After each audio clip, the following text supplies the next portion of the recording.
Hey everyone, Spitefire H2O here, and welcome to the first episode of Spitecast, a podcast focusing around video games as well as pop culture references and everything. And here, with my co-host, which hopefully he'll still want to do it next week. Hi. Is Paul. It's Paul. It's Paul, friend of the Spite guy, the Spite man over here. Exactly. So, generally, like I said, this podcast is going to be based around pop culture stuff, like memes, stuff happening in the news, and video game stuff, as well as whatever the hell we want to talk about. Yep. General thing, from what I've gathered, it's just sort of a litmus test here to see how it goes, see if we enjoy it, get a handle on the whole thing here. Yeah, and as you can tell, he has a lot better voice than I do. He has a voice built for radio. It is what it is. All right, so basically we're going to be shooting for around 45 minutes to an hour, depending on how long we chat. It might go longer if we get on a really good, whatever the word is. Thread. Get a thread. It's one of the words. One of the words works. Yeah, thread one. But yeah. So, well, we'll have some bullet points to go off, and if this ever gets popular enough, we actually get actual guests, we can figure that out too. Mm-hmm. But the audio is not going to sound as good as I wanted it to because my original mic setup did not work out. Yeah, that was couldn't be helped. Oh yeah, I'll figure it out one of these times before the next recording. So yeah. Anyway, how are you, Paul? I'm doing all right. I slept for 16 hours or so last night. I didn't mean to do it. It wasn't a good idea, and I feel like crap now. But I'm here, and I'm okay. I've got my second wind. I'm ready to do some talking and all that good crap. But yeah, I'm okay. I'm still here. I'm alive. Those are the major points. That's good. That's good. So this is actually going to be Paul's debut on my channel, at least. I haven't had him on any of my games or collabs or whatnot. I don't have that much of an online presence. I don't have a brand or anything. I mean, I am online a lot, but I don't make a huge effort of actually showing content to people or making it. Really, whatever takes the least amount of effort and still gets me the enjoyment I need. Gotta get that dopamine. Oh, yeah.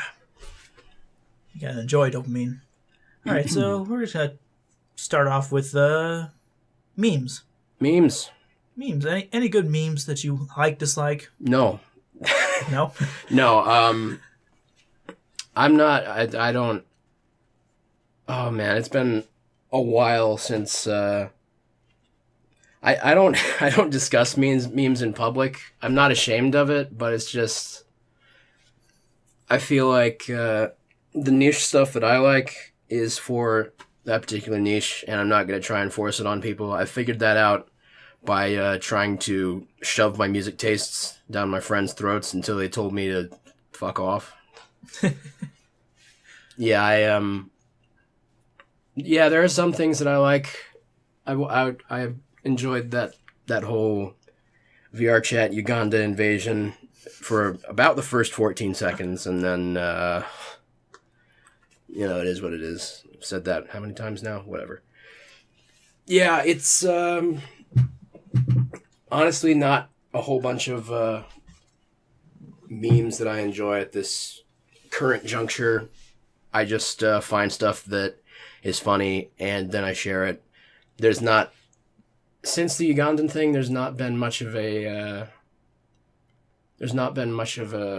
thread to follow on that. I just, if anything sounds funny to me, I'll share it.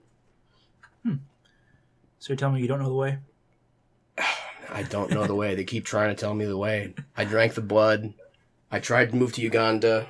None of it worked out.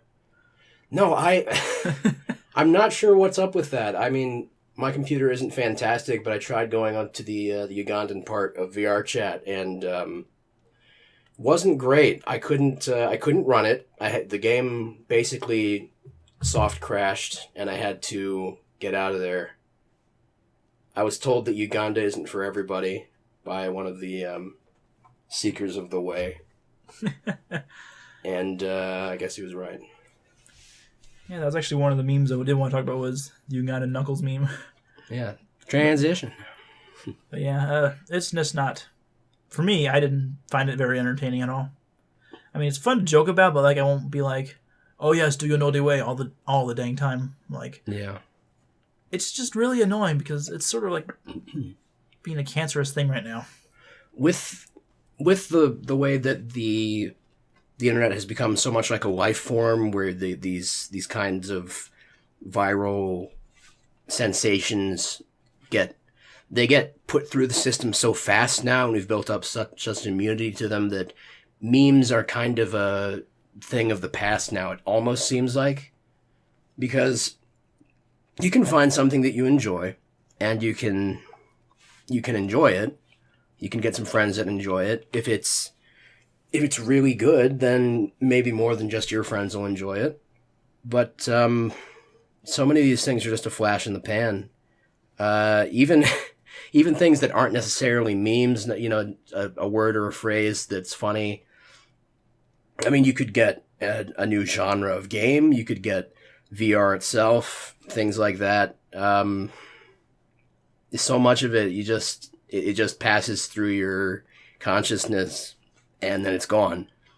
So simple memes at their core, things like just do you know the way, and all that junk, or image macros and all of that. I don't want to be an asshole and say, oh, you know, I'm past that. I've transcended the way. But it's not something that's in my daily consciousness as much as it was. I mean, you go back to 2009, oh man, that was insufferable. A little bit. We all were. I'm sure that we've all had that phase. If you did, if you think you didn't, you're probably wrong, or you're still going through it. Oh, yeah, a little background. I've known Paul forever, so yeah.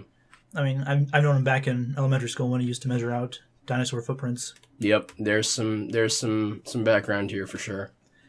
Yeah, and any other memes that are interesting to talk about besides the main one is, a more recent one is the PewDiePie chair. You know that one? You know, can you do this and like go all the way back? Oh, I saw that a total of one time in a group chat. I think that I saw that. I saw the original. I saw the origin of it referenced, and then nothing past that. Yeah, I'm not as hip as I once was to all that stuff. But then again, I never followed PewDiePie that much, so I wouldn't know. Yeah, I know. Soak it in. Laugh it up, fuzzball. What's that from? I've heard it. What's it from? Laugh it up. I don't know if it's Furball or Fuzzball, but it's from Empire Strikes Back or... Yeah. It's one of those. Yeah, it's Honda Chewie. Yeah, that's where it's from. I am a Star Wars fan. I am. I mean it. I swear. Star Wars. What do you think about the new movies? Like, let's try to be spoiler free as everything, but how do you think it's planning out and everything? Spoilers. Luke drinks space cum. No. Well... I wish it wasn't a spoiler. No, it's not a big thing, but no, I haven't seen the most recent iteration, which I can't even... Last Jedi, there it is. I haven't seen Last Jedi. I thought that Force Awakens was alright, but I've seen it one time. I liked Rogue One a lot, but I have two beefs with Rogue One, even though I thought it was likely the best of all of the recent stuff. The first one, and this is probably going to... opinion, by the way. Sorry? That's an unpopular opinion right there. Oh, yeah. Oh, boy. Am I one for unpopular opinions?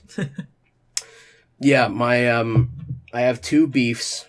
The first one is that it cancels out a lot of the canon. I know that there's so much of the original extended universe canon just being genocided by all the new Disney and J.J. Abrams stuff. So that's not a huge issue in light of like the scope of the things being lost. But Kyle Katarn, my man Kyle Katarn, has his origin story completely erased by Rogue One.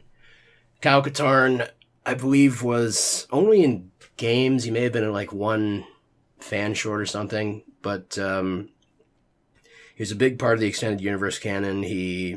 I think that he stole the original like Death Star plans, so that was his thing. Not in so many words as Rogue One. It was actually kind of an afterthought to make him to blow up his ego because he went on to greater things. He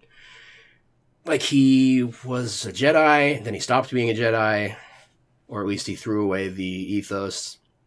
Then he started being one again, and then he started teaching at the academy and became Luke's best friend and something. It was a whole big thing, but that's point one, is it pretty much erases him from the canon. And, that's okay. His beard isn't that great, but it erases Kyle Katarn. But the other one, which, again, an afterthought, but I do have a little bit more of a problem with this. Where were the Bothans? So many Bothans died, but where were they? Not in that movie. You remember Mon Mothma says many Bothans died to get this information, and not a single one, not a single ugly dog-faced Bothan, and that's a shame. Huh. I'm sort of like on the opposite boat a little bit. I haven't seen actually Rogue One, but I saw the newer ones, and they're all right as movies. Yeah. But as Star Wars movies, I don't believe so. Yeah. Especially because they just I don't want to spoil anything from The Last Jedi, but they basically made Luke's character not Luke. Yeah, I do remember, I haven't seen it, so I mean, I can't spoil much, but I did hear that Mark Hamill was, it was either before or after they filmed it, but after he saw the script, he's like, I don't exactly agree with some of the decisions they made for my character. And I mean, I trust Mark Hamill. He was at the center of the original movies. He's gone on to do some great stuff. He was the goddamn Joker, and there was something else that he did that was fairly big that I can't remember right now, or I'm just making it up, pulling it out of my ass. Who knows? But yeah, I trust Mark Hamill's opinion on Star Wars. Strangely enough. Well, it's mostly because they made him how do you put it? Like Luke in the originals, he wouldn't have become what Luke is in the new trilogy that they're making. And the only reason why, because that they made him that way is a way for the story to progress. Yeah. All because they wanted to have the story a certain way. Yeah, it really. I mean, there are some places where I'll definitely say like you can modify the character's intentions a little bit in order to get a good story, but when you're building off of something that has as much around it, when you're building off something as iconic even as Star Wars, you can't really modify the original source material. You gotta build from the characters and not build a story and then shoehorn the characters in there. It doesn't work. It doesn't end well. It might end well for a viewing experience, but if you tend to care much about the motivations of the characters and the internal consistency, or what am I trying? No, the internal logic and consistency. It's not going to work. It's just it won't work. You're a lot better at this than I am. I feel you can just keep the conversation going. I'm just sort of sitting here listening and interjecting every now and then.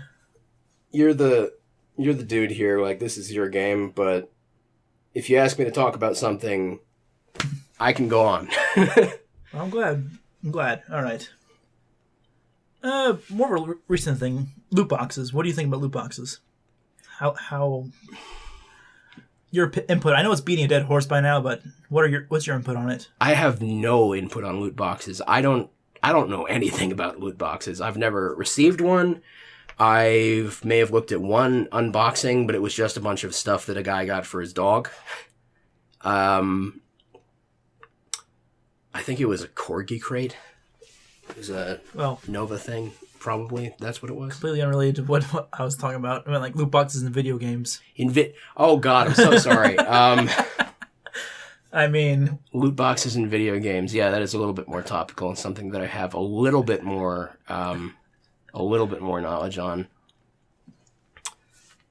Oh boy.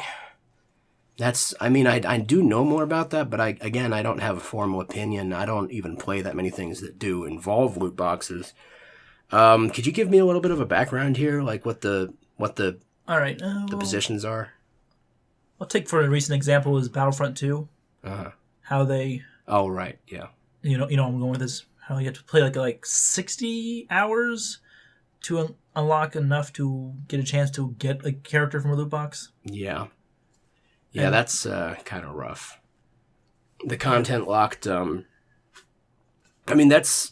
that's really just like a new iteration of an old thing, which is content locks on... what am I trying to say here? Yeah, you can get me talking, but if I need to find that one word, give me a couple hours. It's just another way of putting a content lock on things that are already included in the game, because those were, like, that's not a DLC, is it? The characters are in the game, you just have to play to get, Yeah, wait, you have to play to get a chance to get them. Yeah, and the loot boxes were paid, right? You can pay for the currency to buy loot boxes. Okay, yeah, it's, I'm obviously not a huge fan of that, but I don't, no formal opinion, don't know how to stop it. I just know that it's no bueno. It's no bueno. No bueno. All right. Another thing that's interesting is microtransactions, how it's starting to become the norm for every single game. Yeah. There are some games, I can't exactly name one off the top of my head. There are some games where I don't mind it that much, but we're certainly moving into a grim cyberpunk future there with that kind of thing. Oh, look, a cat. Yeah. I, for one, don't believe that every game should include microtransactions. Like, in example, how Rockstar... No, wait, not Rockstar. People who own Rockstar... is that Activision? What? I don't know about that. I don't know. I don't remember who exactly it is, but... Yeah. I know it's Shareholders. Rockstar. Yeah. It's... Rockstar is the... whatever the word is. Subsidiary? Or... No, not that word. It's... Publisher. No, it's... a person related to... Associate? No. I'm going to remember it. I'm not letting you even say enough. Like, I know, you keep interrupting me. Sorry. Person in charge of the marketing of it. Oh, boy. Basically said that every single game from Rockstar's now is going to have microtransactions in it. Okay, and was that the marketing rep of Rockstar, or was that a marketing rep in charge of Rockstar? That. Marketing rep in charge of Rockstar. Okay. I believe. Don't quote me on that. I'm just trying to convey the point across. Yeah.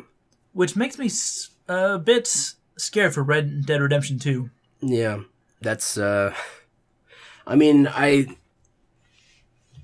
honestly of the opinion, don't crucify me for this, but I am of the opinion that it's okay whatever happens to Red Dead 2.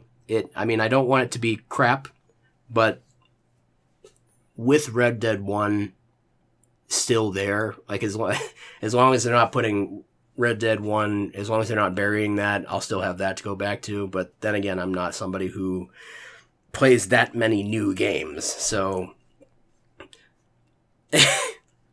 Well, yeah, I took an entire chunk out of my notes here too. Talking about newer games that are coming out in 2018, but well, I am aware of some of them, but I just I'm so far behind on all this crap. There are old games that I haven't played. I know how you feel. Yeah, backlogs. I have a lot of games on this machine that I've got, but I haven't had time to play. Yeah. Oh man, I just I don't know what game it was, but I was talking with some friends about this recently, that there's what is it? Achievement tracking on games, I think on PlayStation. Is that at PSN? PSN and Xbox. Yeah, and you can see what percentage of people have completed certain achievements. There it is. And there was some game where you get an achievement on starting the game up, and 60% of people had it. Well, yeah, I mean, there are so many games that I don't own, and I still need to get on, and because I know that I really should. But that's a separate category. That's yeah. Anyway, where were we? It pretty much covers the microtransaction part of this. That was what I wanted to go over. New games that you probably won't play for a while, but and new games that you, in recent times, think that you are going to be excited for. I do want to play Yakuza 6 whenever it comes to... Yes, I agree with that. Yeah, whenever it comes to the States. I still haven't played a single Yakuza title. I think that since it's probably going to be a while until I get between any of the ones between 4 and 6, 4, 5, 0, 6, I really just need to get an emulator and go through 1 and 2. I mean, I know they're not exactly the same. Probably far less distractions to deal with and side quests, but I mean, at one point you do fight a tiger, don't you? Or 2 tigers? That's either 1 or 2. I haven't got a Thorn one yet, so I don't know. Okay, yeah, but I need to get on those for sure. Yeah, I am excited about 6, even though I have no idea what happens in 5. How do I? I only played Yakuza 0 all the way through. Okay. And I'm working through the series now. All right. But I haven't gotten any higher yet, so... Mm-hmm. I just, I know that 0 is great. I know that 5 is great. And I watched a full playthrough of 4. Not a 100% playthrough. That would take a couple of years to even watch, because those games are Japanese dense. Like, they're nuts. Exactly. Gotta get that host club high score. Jesus. Oh. Yeah, there's still so much more for me left to do in 0 as well. Mm. But, God of War. The new God of War is coming out in 2018. What do you think of this entire series? That's another one where I haven't played a single entry because I'm a bad person. But I know that I really like that serpent's face, and I really like Kratos' beard. I do apologize. Like, I do follow the announcements and everything. I watch the Game Awards and all the... No, EVO is a fighting game tournament. I can't get all the announcement shows together in my brain, but I did watch the announcement for that, and I do enjoy the fact that he's gone through so many damn mythologies, or he's gone through so many damn gods that he has to skip to another mythology so that he has more gods to kill. Yeah. Jesus. And I am a fan of the whole Norse stuff. I mean, I feel like depending on your view on religion, it could seem like one or another religion is like fan fiction or just some sort of great epic that's written. But I'm going to say that if you look at religions as media, Norse is pretty high up there on the entertainment scale. I mean, goddamn, they have some fun stuff going on in that. You're getting into some dangerous territory right here. I know. That's not even my formal opinion. I'm just saying, if you look at it in that way, I don't know. I mean, I'm fine talking about that type of stuff, but yeah, some people might disagree. But yeah. Oh, of course. I don't want to get death threats, and I also don't want to send off vibes that make people feel like they have to send death threats. But I'm just saying, if you're looking at it from this perspective, then you can think of it that way. Whatever. Yeah. See, I know where you're going at. All right. Yeah. I know that. Trust me. Yeah, but let's. And besides, you won't get the death threats. I will, because it's going on my channel. Yeah. I don't know. They said they don't know what you look like. They only know your first name. I can find you, Paul. Okay. Yeah. Let's move on. What else we got in new games? System Shock. System Shock. They're making the first one in the Unreal Engine. Oh God, I heard about that. That's yet another where it's on my to-do list for, the next 20 years or so. But again, I don't have a formal opinion on it. I mean, I do think that it's kind of all right. Let's talk about Prey. That's where I'm trying to guide this conversation with all my ums and uhs and buts. Butts. Prey was good. The new Prey. It was good from what I hear. I actually have that one, but I can't run it, so I have an excuse. Prey, from all accounts, is good. I think it got 8 out of 10, a solid 8 out of 10. I mean, there are games out there that are fantastic 8s out of 10, like Dead Space 1. Nobody's going to knock Dead Space 1, but oh yeah, Dead Space is... It's fantastic, but we could probably agree that it's around an 8 out of 10. That's not a bad thing. Depending on what scale you're going after. Yeah. Where was I? Oh, yeah. So the new Prey was an 8 out of 10. The thing that I'm a little bit annoyed at is that I heard that they threw out a lot when they acquired the license. Like, they had stuff going for Prey 2. There was only one Prey, right? Yes, I believe so. They had content going for Prey 2, but when the IP was acquired, the folks just came in and was like, all right, we're making Prey. We're not calling it Prey 2, we're calling it Prey. What? You have content for a new game? Throw it out. We're starting anew. So there's my beef, if there is one, is that if there is some stuff going for a System Shock 3, I really hope that they actually, take on some of the spiritual, or take on the spirit of the game. If they do throw out the ideas, then do that. But I hope that they actually do use some of the ideas. I just hope that there's a good transition to the new thing, because I am wary of remakes. Thief was one of the top offenders on that. It looked good. Have you played Thief? I played a little bit of it. I didn't play the originals, but I know it's extremely deviated from everything because it's so linear compared to the originals. Okay. Yeah, that's another thing. I actually was thinking about starting Thief. I think the first one was Deadly Shadows, or was that the second one? I don't know. Okay. You're asking the wrong type of person there for that. I think the first one was Deadly Shadows. Could be wrong. But I've been meaning to start that soon, and I guess there's kind of a genre there. I mean, Thief came out before Deus Ex, but I think that we would call it a Deus Ex-like at this point, unless I'm sure there's some more technical term for it, but... Spiritual successor? Yeah. That works, I guess. Spiritual successor to the whole Deus Ex, Dishonored, Thief genre. Yeah. So Prey was another one of those. It turned out well. But System Shock is...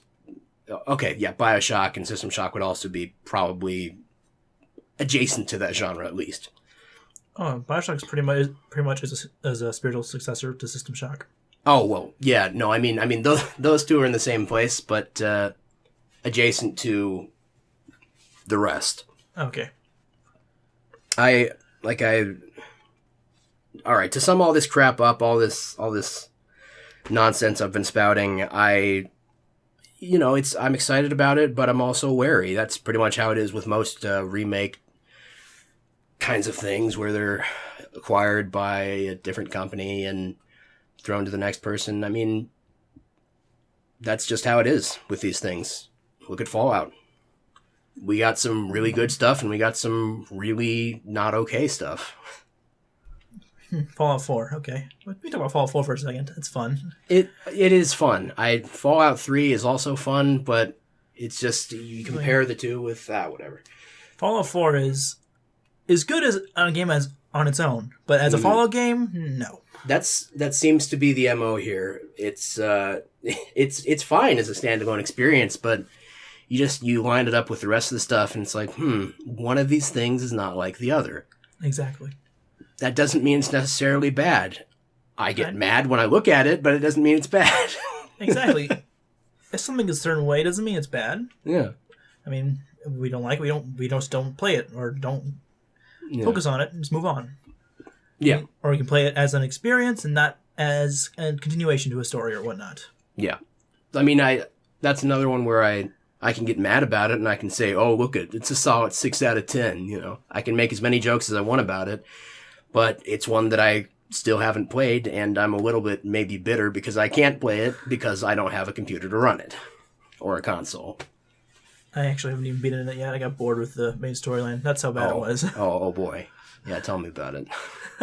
All right, well, let's get off of that. What's another title here?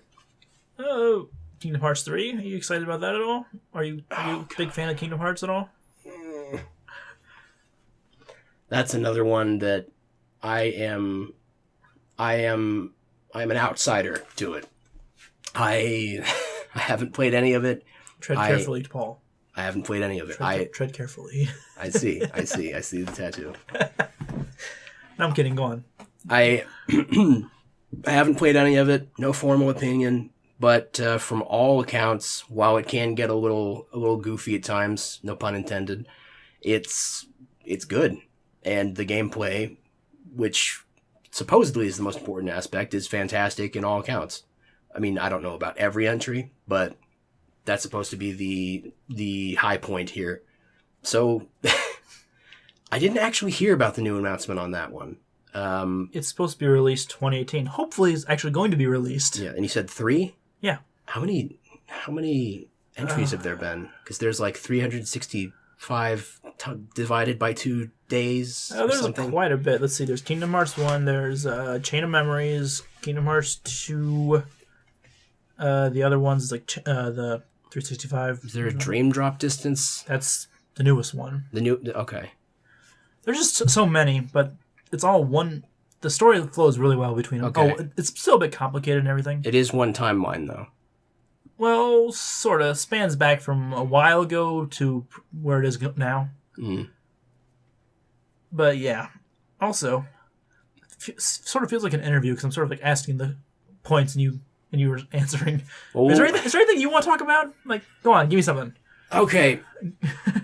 If we're talking about newer video games, oh god, this is going to seem silly, but I think the most recent game that I've actually played that isn't like a remake or a graphical upgrade to an old game is Lisa. You played Lisa? Lisa, I have not. Lisa the Painful? No clue. Oh my god. No, it's all right. It's all right. I don't like to say that I'm part of a fandom. Because I always feel like when you say, oh, I'm part of the such and such fandom, I'm not doing enough, because you see somebody who's like got a t-shirt and their hair is like somebody else's from the series. But I should say that as close as it gets, I am a member of the Lisa fandom. It's yeah, if you look at what type of game it is, I see why. Yeah, we're gonna get into some buzzwords now. It's like Undertale. It's No, I'm kidding. Go on. It's kind of similar to Undertale. I believe that they were both made in RPG Maker, probably different editions. It has a little bit more gameplay than Undertale, I guess I would say, because it is a more traditional RPG where you've got, level ups and gear, party members, what have you. While I never actually did finish Undertale, I need to. I haven't played it. It's on my list. That one is pretty high on my priorities. Mostly for the music's sake, I'm sure you understand. It's pretty high on my priorities, but from what I understand, if you go the peaceful route or whatever, it's really just a story. I mean, if you go the violent route, there is a little bit there's gear and upgrades and what have you, but it's very light on those ways. Like it is the story. It's like an interactive story with RPG elements, I guess you'd call it. I mean, it goes very hard on calling itself a video game because what's the word? It takes advantage of the genre and uses the genre video game, not RPG, and it works the inherent characteristics of the genre into the game in ways that I couldn't begin to explain because I haven't finished it. But I like how you talk with your hands a lot. I gesticulate sometimes. It's a good thing that I don't actually have the other mic because I was afraid I might knock it a little bit. Where was I? So in that way, Lisa is a little bit more of a traditional RPG, but I would say that it shares some of the characteristics. It's got very memorable characters. It is more dependent on story than actual gameplay, even though it does have a fair bit more of actual gameplay mechanics. And possibly the most important, the music is stellar. It's way up there. Honestly, I don't want to tell you any more than that because there are 3 entries right now. There's the first one, which is called Lisa the First. It's, oh boy, it's like an hour long. It's made in old RPG Maker, and it is an exploration thing. It's a ripoff of Yume Nikki. I'm not afraid to admit that, even as being a fan of it. So there's that.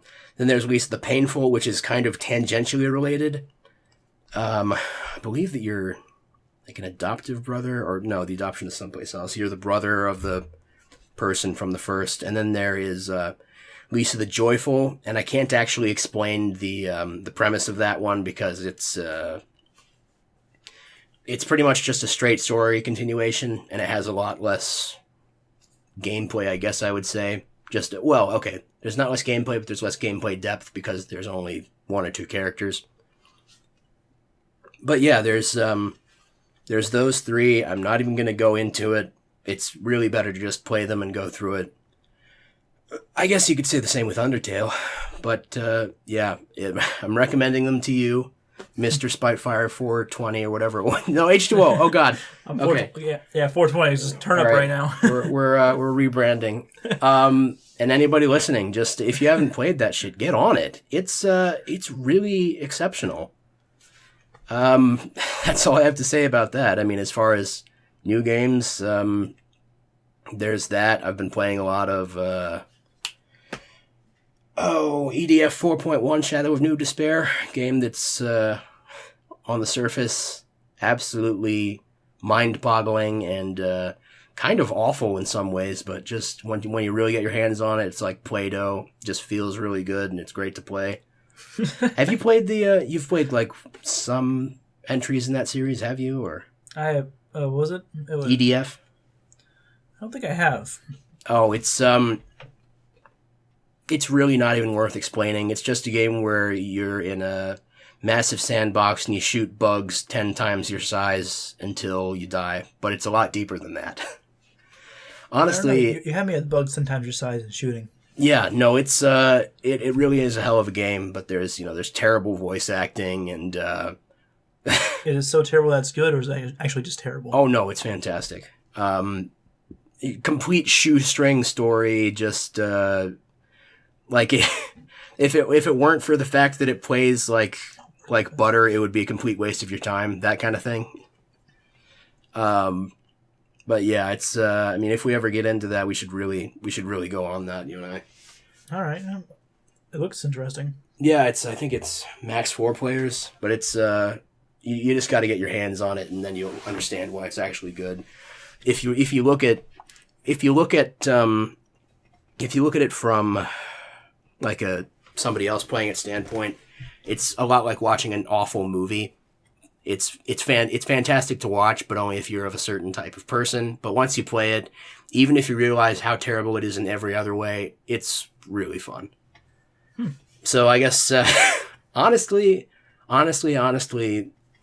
since most of my time now is taken up with role-playing stuff, Shadowrun, D&D, what have you, and listening to music, those are probably at the forefront of my game-playing stuff. That and Space Station 13.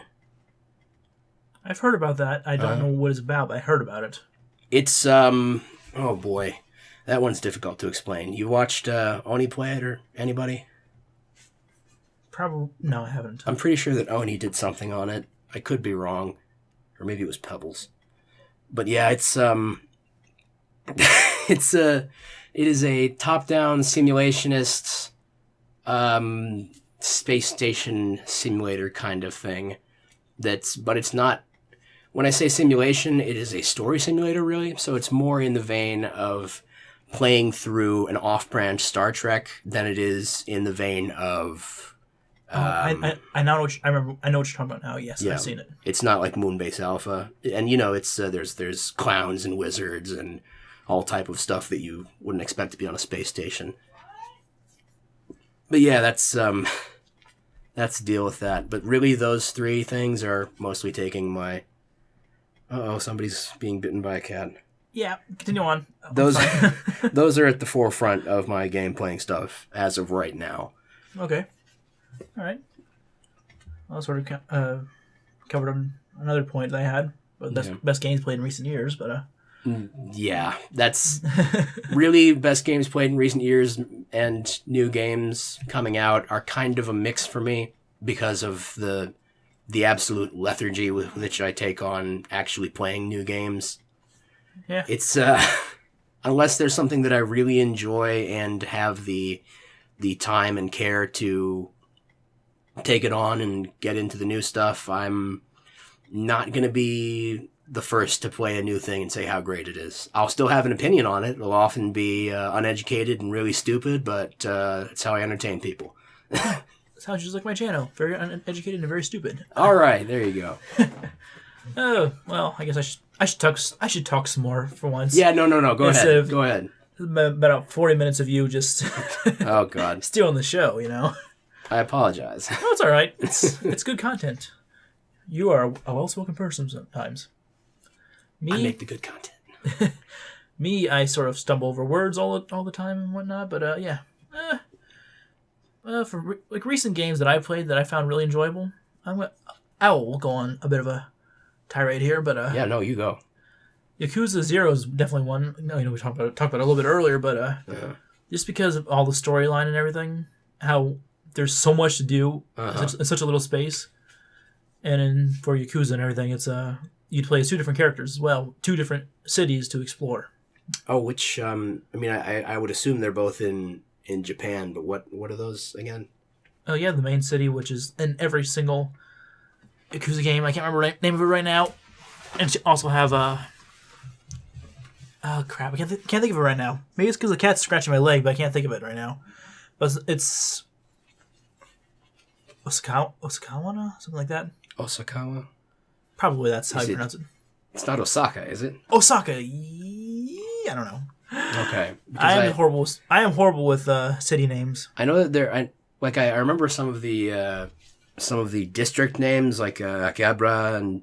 No, it's not. Yeah, definitely not related to district names. Yeah, but I didn't actually remember that it was all taking place in the same city for the whole series. That's I feel like I should have known that. Yeah, it's same city pretty much, but like I said, two branching storylines. Mm-hmm. Well, they converge near the very end, but yeah, they both lead up to each other really well. And you get to play as two of the main characters of the pretty much series. Obviously, you have Kazuma-chan. Kiryu Kazuma-chan. Kazuma Kiryu? Whatever. I don't speak Japanese. I don't. Yeah, I'm gonna give you the westernized variant of that. I mean, if you can't remember, just say Dragon of Dojima. That sounds better. I can say Dragon Dojima, but also there's. Ow! Would you stop attacking me, cat? Could you get over here? Fight me. Especially don't attack the cord. No, just run away. Bad. Okay. And you also get to play as Goro Majima. Yeah, Majima. Good old Majima. I don't know anything about Majima. He's crazy. Although we get to see him as tame person first. Oh. And then at the very end of the game, he pretty much starts being how he is portrayed in the other games. Okay, so that's his downward spiral or upward spiral?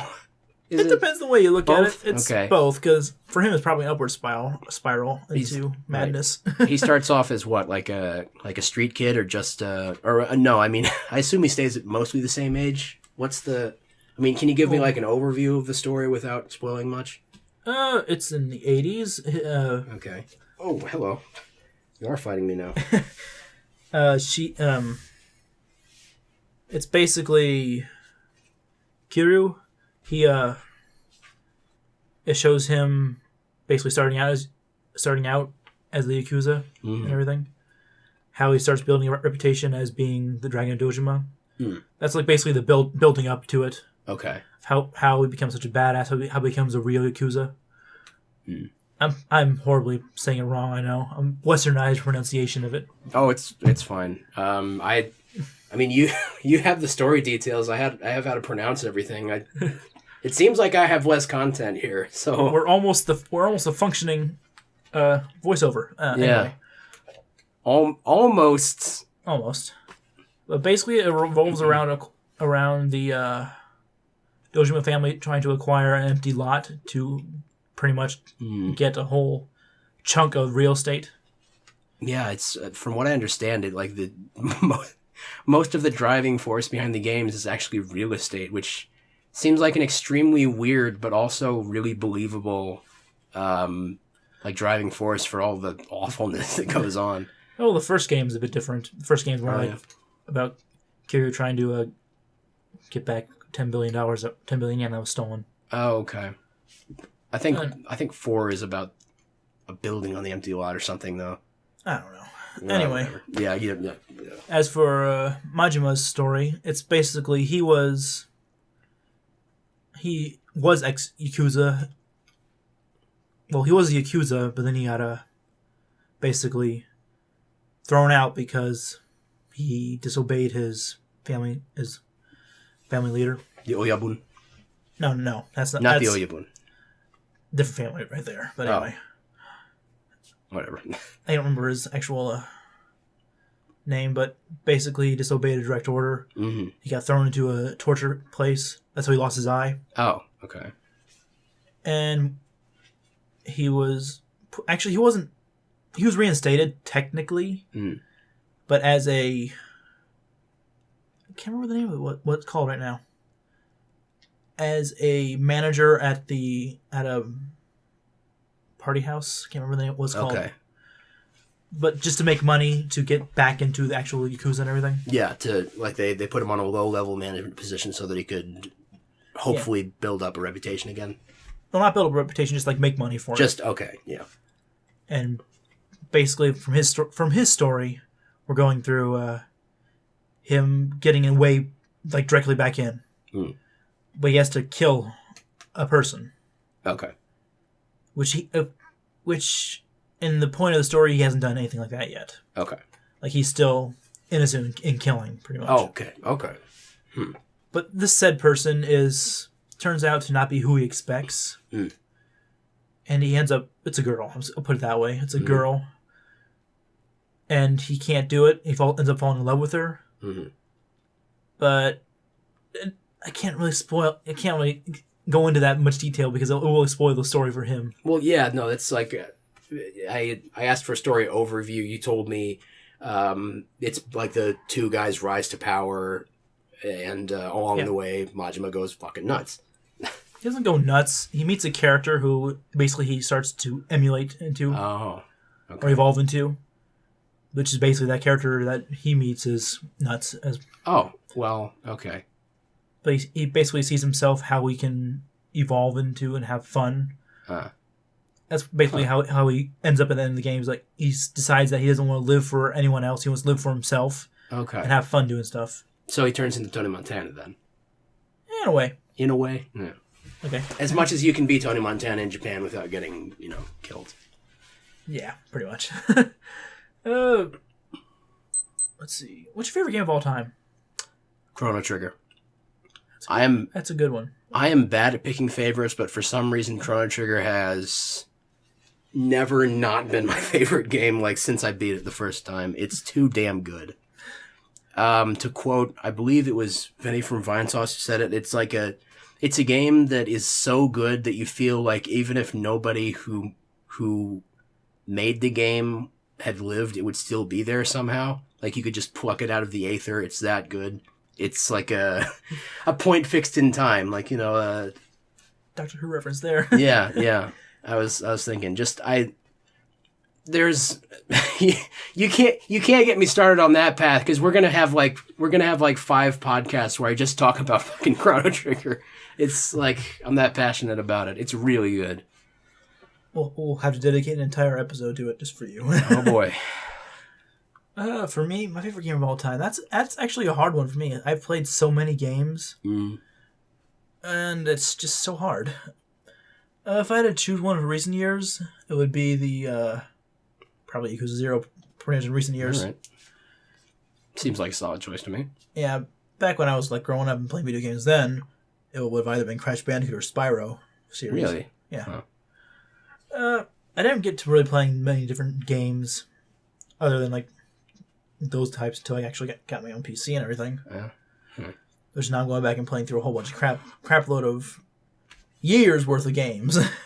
Okay. All right. If you could give me like a top 5 in no particular order of like favorites. No particular order. Okay, top five games I really enjoy. Yeah, just give me. Kingdom Hearts is one of them. Okay, just the first one, or 2, or. It's a hard decision. I'll say it's a series. Can you give me a top 5? This is how it goes with me, so don't feel bad. Okay. Can you give me a top 5 in no particular order of series? Okay, series. Kingdom Hearts series. It's Kingdom Hearts. Crash Bandicoot series. Crash Bandicoot. Oh, up to before he got the tribal tattoos. Okay. Spyro series in the same fashion, like up before Skylanders, pretty much. Crap, it's a hard one. Dark Souls series, I guess, is one. Dark Souls. All right. And one more. What game series can I absolutely love and hate at the same time? Oh yeah, obviously Metal Gear. Metal Gear Solid series. I was wondering when you were going to get to it. I was wondering. I mean, we can talk about Metal Gear one of these times because me and you can go off back and forth on that one because you're a big fan of it too. I'm not as big a fan of you, and I still have a lot to go through. But than you, and I still have a lot to go through. But even on just solid 1 and 2, I could talk for hours. There is a lot to talk about. What are your thoughts on Metal Gear Solid 5? I haven't played that one either. Like I'm kind of an asshole about the way that I play series. Like I feel like I need to do them chronologically, as in the order that they were released. So for some of them, it doesn't matter as much, but for something as important to video games, as monolithic as the Metal Gear series, I do feel like I need to go in that order. I'm on 3 right now. I have the HD collection, but my Xbox stopped working. The power brick is dead. So that's been on hold for a bit now. I really need to get on that. You can use mine. I'm using it pretty much. Seriously? Well, yeah, I can give you the power brick. As long as that's the only thing that's wrong with it.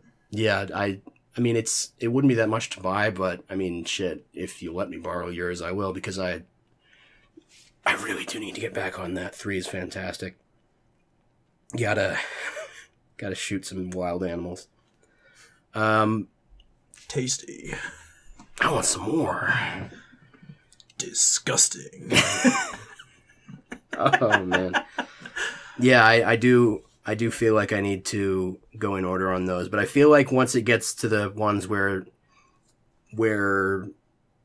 they start releasing a whole bunch of spin-offs, there was Twin Snakes, and then there was Twin Snakes was just a remake of the first one. I mean, I know that it was that, but I kind of consider it a spin-off because of some of the things that they changed. I mean, you've played it more, so you'd know, but I haven't played Twin Snakes actually, but I've seen like a lot of how they changed it, like a snake being totally badass and backflipping over door frames and shit. I feel like once we start, I feel like once we start getting up to like 4 and Rising and stuff, it'll pretty much be in whatever order I take them. But yeah, that's pretty much my methodology for going through very important game series. I mean, when they're not completely intrinsically chronologically linked, like Legend of Zelda, I can totally, I'll just whatever. What is this? Link to the Past? I'll play it. But yeah, for stuff where it actually follows a single character or a cast of like an ensemble cast. I just need to take it in that way, or I'm sure I'll enjoy them, but I'll feel like I did myself a disservice. I'm just autistic like that. It's an alright way to look at things, playing through games and everything. Yeah, I suppose. Well, we're almost at an hour already. Holy crap. Yeah, no, I didn't figure it would be that hard to get there. Once you start me going, I'm like the Energizer Bunny. We can end it off with something different. All right, what do you got? Just some impressions. Impressions, all right. All right. Got anything for me, or? Let me think. Do you want to do actual people impressions, like of actual established characters, or like a genre of a character? I don't care at all. I'll do anything. All right, let's do some SpongeBob voices. Oh boy. Give me your best Plankton. Oh, Karen, my computer wife. I'm not super versed on SpongeBob. I loved the movie. I watched a whole lot of the show, but as a collective mass in my head, it's not all there. I need to start filling in the blanks on that. All right, no, you give me one. All right. Character. I'll do my best. Give me a Patrick. Patrick? Oh, that's really easy. It is? Well, sort of, technically. We'll give it. I gotta think of a line now. Okay. Let me see. Give me the ugly barnacle. Oh, crap. How's that? Once upon a time, there was an ugly barnacle. He was so ugly, he died. The end. He was so ugly that everyone died. I think he said he died. No, I swear everyone died. Look it up, man. Okay, we'll look it up, and I will post it in the description of this video. Yeah. So to sum up this podcast, here's the ugly barnacle. Okay. Give me your best SpongeBob. Yeah. I feel like, yeah, I don't have the voice down, but I can do, random noises. Well, if you ever watch Tom Kenny do, he like actually shakes his throat to do his laugh. Oh yeah. Huh. All right. Yeah, we'll do 2 each for so give me your second one. All right, give me Psychomantis. Ooh, that's a different. Okay, Psychomantis. I see you like to play Castlevania. All right. That's the best I got. I can't think of how he sounds right now. I guess that was a little bit more. Yeah. Do you want to do another one, or? I think that's a good wrapping up point. We're pretty much going to be right about an hour or so. Yeah. All right. All right. So, hey, if you guys enjoy listening to me ask questions and Paul give me long, exquisite answers, yep, be sure to stick around for next week as whenever this goes up. Yeah. I haven't really decided when it's actually going to go up yet. If it's going to be like a Friday or Thursday, I don't know. Yeah. We can call this episode 1 or episode 0. Episode 0 would be good. Episode 0. Sounds good to me. Yeah, so this is, what do you call it, Spitecast? Spitecast.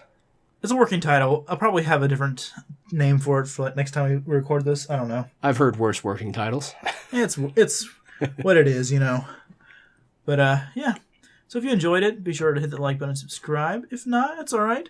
Be sure to stick around if you want to hear Paul around and do stuff. I'm sure we can arrange something. Yeah, he's my outlet right now. I seriously I don't put anything online. So yeah, if you want to get in touch for voice acting, you let me know. I can get in touch with him and everything. But yeah, I'm here. So thanks everyone for sticking around, and I'll see you guys in the next thing. Bye. Bye. Signing off.